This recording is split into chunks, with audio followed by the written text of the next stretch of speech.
But let's go to AV news. Ian, what's happening in the world of AV at the moment? Well, as has been happening, it's still relatively quiet in terms of the summer months, but there's been quite a bit of movement in the streaming sector of late. Just to point to a couple of other stories that are currently on the site, Amazon Prime raising their prices in the UK, which we kind of expected, as an update for Freeview Play, which just adds a few navigation features.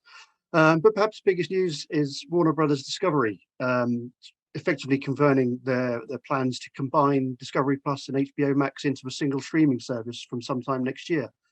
It's not a huge surprise because the idea was touted when Discovery first merged with Warner Media earlier in the year, but it was all but confirmed in a recent earnings call, along with their Q2 financial reports, which showed further losses. So clearly they're looking at ways to kind of streamline the service, and merging Discovery Plus and HBO Max seems like a fairly common sense solution. And quite possibly there could be other Warner Brothers brands that get brought into the mix. Plans to start rolling out in America next year, unlikely to be in Europe until around 2024, but we don't get HBO Max at the moment anyway, so in the UK, not a great loss, but it'll be interesting to see, what kind of new streaming service that turns into and just what it can deliver. Well, I mean, Discovery Plus, HBO, it's all tied in with Sky over here at the moment. Obviously, we get Discovery Plus through that platform as well. So, it'll be interesting to see how that moves on. There has been some fallout in terms of films being cancelled. I think there was 2 films canned. One of them was it Batgirl? Batgirl, yeah. Yeah. So I didn't even know that was in production, but assumedly that has been dropped. They've spent quite a bit of money on it already. Yeah, I think it's going to be a massive tax write-down on that one.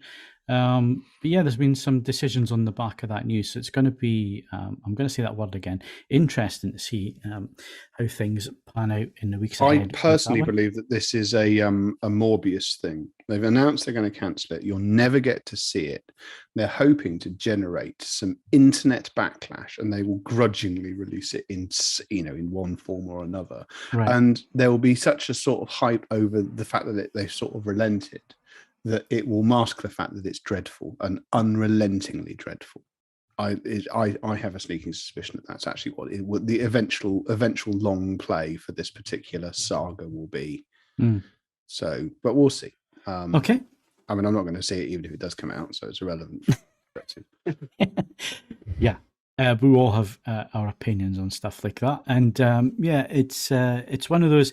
We're going to see this more and more as time goes on, and streaming services, and there are going to be buyouts and mergers and all sorts. So that's not the first, and it's not going to be the last.